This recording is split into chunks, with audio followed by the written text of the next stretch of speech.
Mother of 8 seeks public support for life-saving brain surgery. Qaeda News, Leslyn Richmond, a 39-year-old mother of 8 from Seafield, Sophia, Georgetown, is urgently appealing to the public for financial assistance to undergo a life-saving brain surgery. In May 2024, Richmond was diagnosed with a saccular aneurysm, a serious condition causing constant pain and significant complications. An MRI scan revealed that a swollen blood vessel near her optic nerve had already caused her right eye to completely shut down.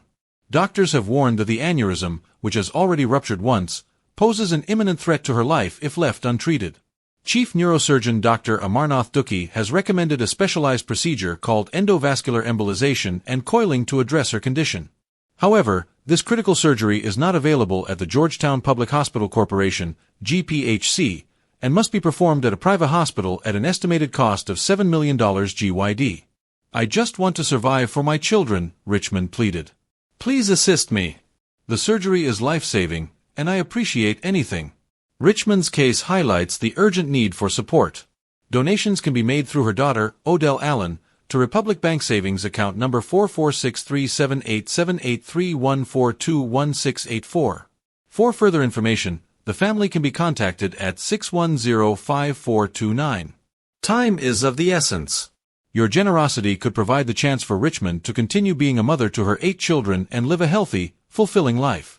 Every contribution, no matter the size, brings her closer to receiving the care she desperately needs.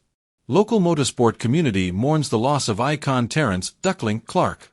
Newsroom, the Guyana motorsport community is in mourning following the passing of Terrence Duckling Clarke, a beloved figure in the sport and life member of the Guyana Motor Racing and Sports Club, GMRSC.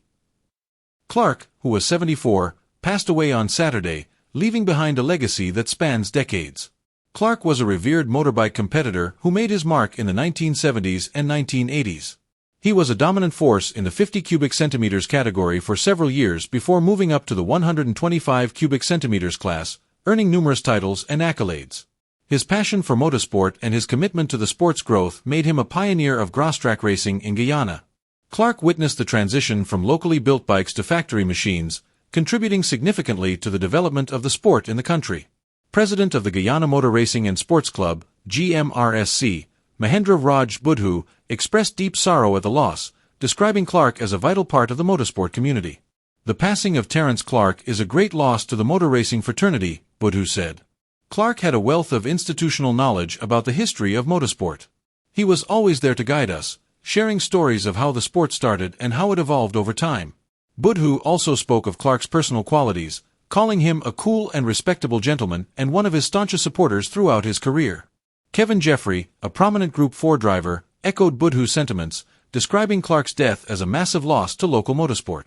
"Terrence was an icon of motorsport, particularly when it came to the bikes," Jeffrey said. "His longevity in the sport is unmatched, and his impact on the community will never be forgotten." Clarke's contributions to motorsport and his role as a mentor and guide to many will be remembered for years to come.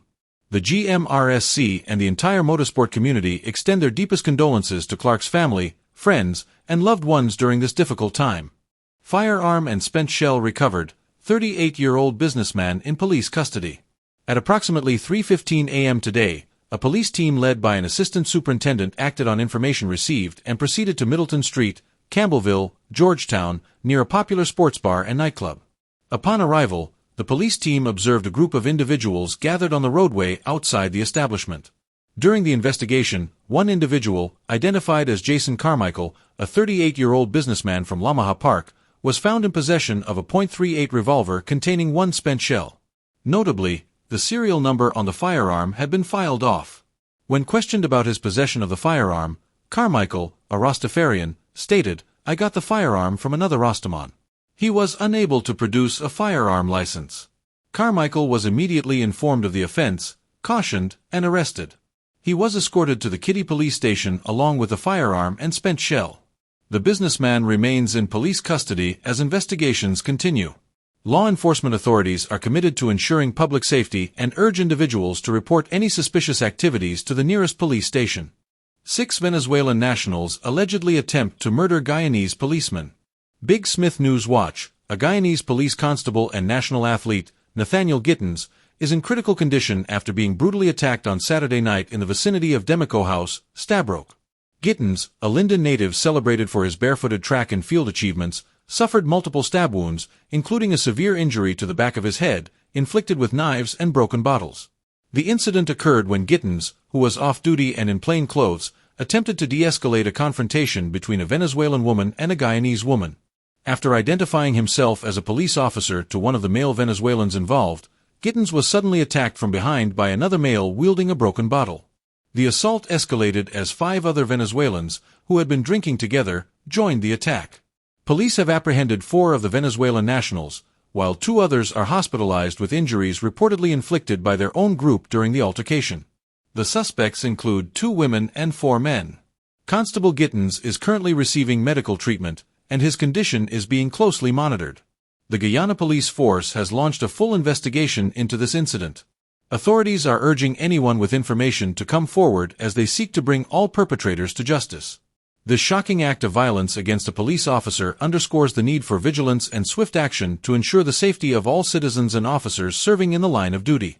Sophia teen injured in early morning shooting incident. Newsroom: police are actively investigating a shooting that left a 17-year-old laborer from B Field, Sophia, Greater Georgetown, injured early Sunday morning. The incident occurred around 2:30 a.m. at a Field Sophia access road when 2 unidentified males, dressed in dark clothing and wearing face masks, approached the teen and another 17-year-old on a black XR motorcycle. Initial investigations revealed that the victims, traveling on a red motorcycle bearing registration hashtag CP24, encountered the suspects approaching from the opposite direction. The rider attempted to divert from the suspects, but moments later, both teens heard 2 loud explosions. The pillion rider then felt a burning sensation in his left lower thigh and observed what appeared to be a gunshot wound. The teens immediately proceeded to the Georgetown Public Hospital, where the injured pillion rider received medical attention.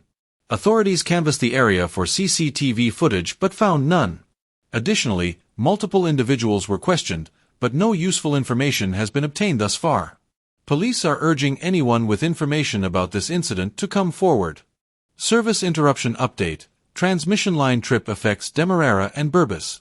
The Guyana Power and Light Incorporated, GPL, wishes to inform the public of a service interruption that occurred earlier today, impacting customers in Demerara and Berbice.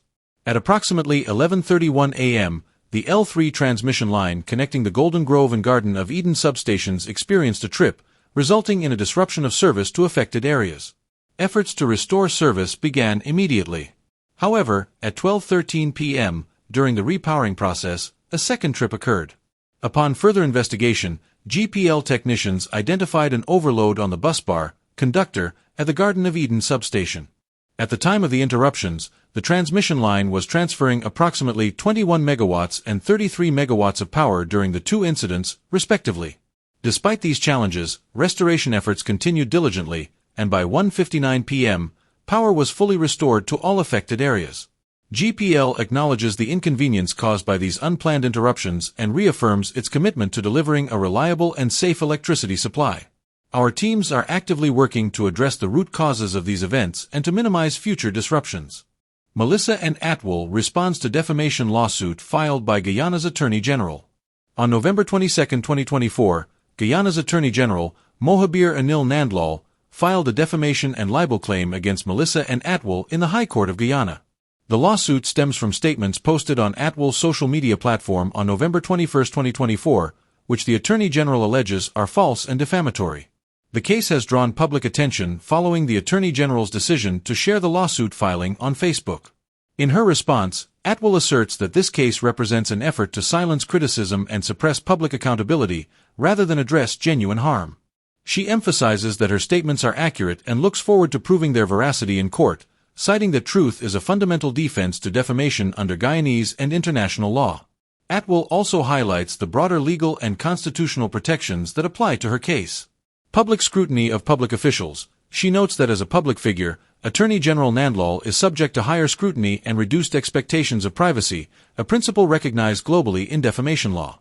Constitutional rights. The Guyanese Constitution protects freedom of expression under Article 146, allowing citizens to critique public officials and government actions without fear of retaliation. International protections. Atwell, a U.S. resident, asserts that her speech is protected under the First Amendment to the U.S. Constitution. She references the landmark U.S. Supreme Court decision in New York Times Company v. Sullivan, 1964, which sets a high standard for defamation claims involving public officials, requiring proof of actual malice. Atwell also dismisses allegations that her statements cause harm to the government of Guyana or incited public injury, describing these claims as vague and irrelevant to a personal defamation case. She argues that criticism of government policies or actions, while sometimes uncomfortable, is a cornerstone of democratic governance.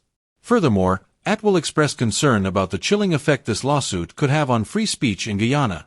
She characterizes the legal action as a political maneuver designed to intimidate critics and suppress dissent, rather than a genuine legal claim.